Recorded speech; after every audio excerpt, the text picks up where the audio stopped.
Are you nervous about labor and delivery and wondering what you need to prepare for to have the best labor and delivery experience? Well, I interviewed a labor and delivery nurse and we sat down and we spoke about what you can do as a new mom to prepare for the best labor experience of your life. Coming up.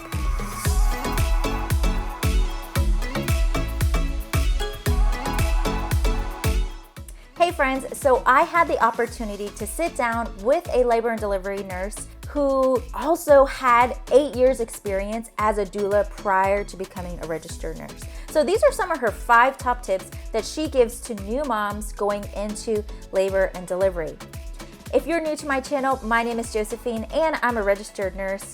Here on this channel, we talk about the journey to pregnancy and motherhood, and hopefully I inspire you to be the best mom you can be. If you want to see more videos like this, make sure that you consider subscribing to my channel and like the video.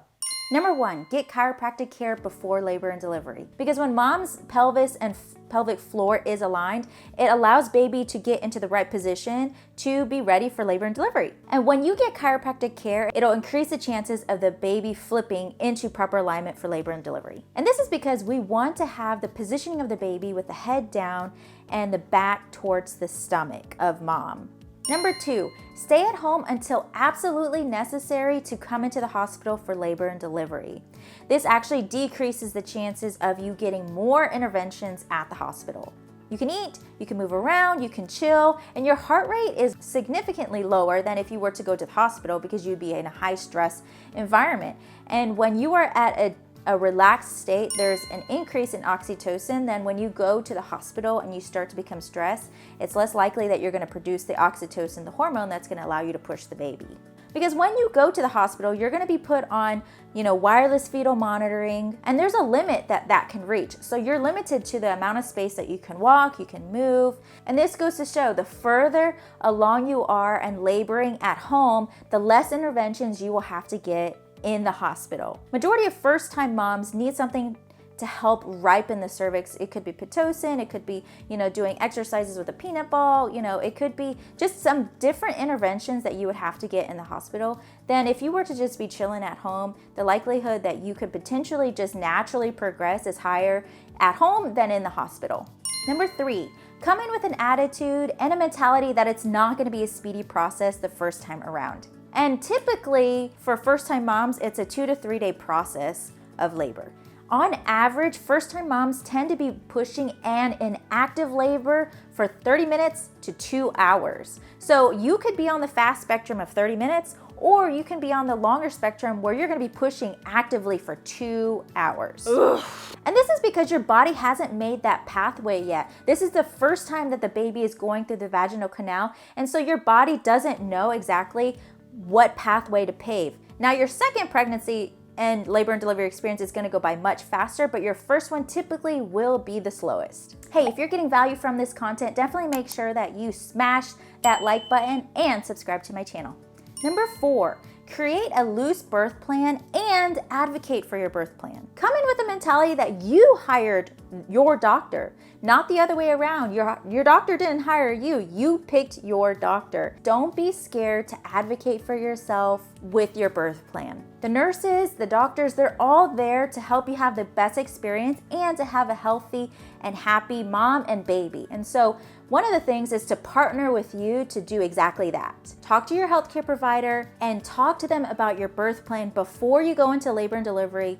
And at the last couple of appointments with your doctor, go over your birth plan and say, is this a reasonable birth plan? Is this something that you and I could work as a team to achieve? Most healthcare workers will say yes or no, and they'll give you some tips on things that you can add or subtract from your birth plan to help you have the best experience in labor and delivery. So do some research, go online, ask friends and moms, what did they do with their birth plan? But come in with a loose understanding that your birth plan could change. Be flexible with your birth plan, but also at the same time, you want to advocate for your birth plan. If you don't want an epidural, state in your birth plan that you don't want an epidural, but you are open to the option of it if you say, you can't take the pain. If you absolutely don't want an epidural, say in your birth plan, absolutely under no circumstance do I want an epidural, don't even speak to me about it. And so this is where you have to advocate for yourself because the nurses and doctors won't know unless you state it yourself. Number 5, don't be afraid to ask for interventions or to ask for help when things aren't progressing as you had hoped. For example, if you haven't progressed a certain amount of centimeters in a certain amount of time, and the doctors are saying, hey, you need Pitocin, it's been a certain amount of hours, you haven't progressed, we're gonna give you Pitocin.